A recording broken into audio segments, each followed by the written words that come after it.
Bear Brand. Nah, ini kesukaannya Ivana nih. Minum. Oke, lanjut main. Enak banget. Oke, lanjut main ya. Nah, teman-teman, tahu nggak sih kisah sukses menarik dari Nestle? Sebenarnya perusahaan ini seperti apa, siapa yang membangunnya, dan bagaimana ceritanya? Wah, kisahnya menarik banget. Nah, sebelum tonton videonya, silahkan di-subscribe, like, komen, dan tekan belnya agar kamu tidak akan ketinggalan video-video menarik lainnya. Oke? Selamat menonton!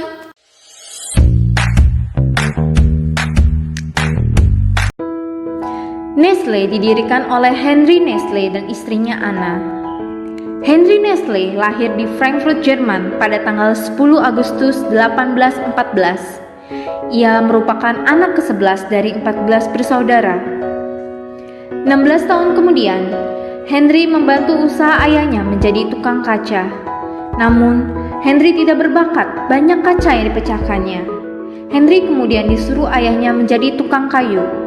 Selama beberapa hari, Henry bekerja pada Tuan Stein untuk memperbaiki pagar dan kliniknya. Tuan Stein adalah seorang ahli farmasi. Bukan dokter, namun ia bisa membantu menyembuhkan orang sakit. Henry pun berkeinginan menjadi Tuan Stein yang bisa menyembuhkan banyak orang dan meminta Tuan Stein menjadi mentornya. Henry pun diangkat menjadi asisten Tuan Stein. Lama-kelamaan, Henry Nestle semakin mahir dan terkenal dalam menyembuhkan banyak orang dengan ramuan yang dibuatnya. 4 tahun Henry menjadi asisten Tuan Stein, akhirnya ia memutuskan berusaha sendiri tanpa bersaing dengan Tuan Stein. Henry pun merantau ke Swiss dan menjadi produsen minyak wangi. Saat itu usianya 20 tahun. Selama berbulan-bulan, Henry bekerja dengan tekun seorang diri. Akhirnya ia membuat minyak wangi yang harumnya menggoda sampai tercium di rumah tetangganya.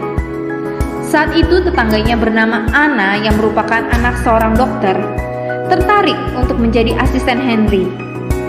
Minyak wanginya pun laris dan laku terjual. Beberapa tahun kemudian, dari hasil penjualan minyak wanginya, akhirnya Henry dan Anna memutuskan membeli pabrik minuman dan mengalihkan bisnis parfum ke bisnis minuman fermentasi seperti rum dan liqueur. Henry bekerja keras di bidang penelitian dan pengembangan, sedangkan Anna lebih berkonsentrasi di bagian penjualannya, bertemu dengan para distributor dan supplier. Di usia yang ke-46 tahun, Henry pun menikahi Anna pada tanggal 23 Mei 1860. Bisnis mereka semakin berkembang. Namun, kabar duka datang dari keluarga Henry, di mana adiknya mati muda. Kematian terus-menerus terjadi pada saudara-saudaranya. Karena hal itu, Henry memutuskan mengadakan penelitian untuk membuat makanan bayi, guna menolong agar anak-anak tidak banyak yang mati muda. Akhirnya Henry bertemu dengan seorang ahli gizi, bernama Jane Balthasar Schnetzler, dan segera membuat susu untuk bayi-bayi.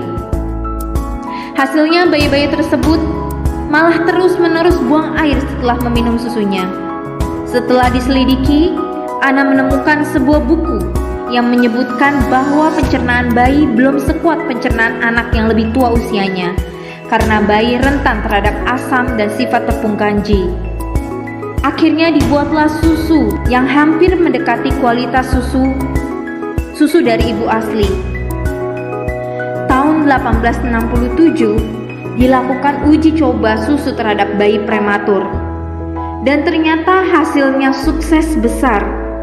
Peristiwa ini dengan cepat menyebar sampai ke luar negeri, dan akhirnya Nestle dipercaya oleh masyarakat dunia. Henry Nestle wafat di usia yang ke-76 tahun. Namun produk Nestle terus berkembang, mulai dari produk makanan hingga ke produk kosmetik. Pelajaran yang dapat kita terima adalah kita harus memiliki tujuan hidup yang jelas. Ketika tujuan hidup jelas, jalan kita pun akan lebih terarah dan kita tidak akan merasa lelah dan bosan. Semangat!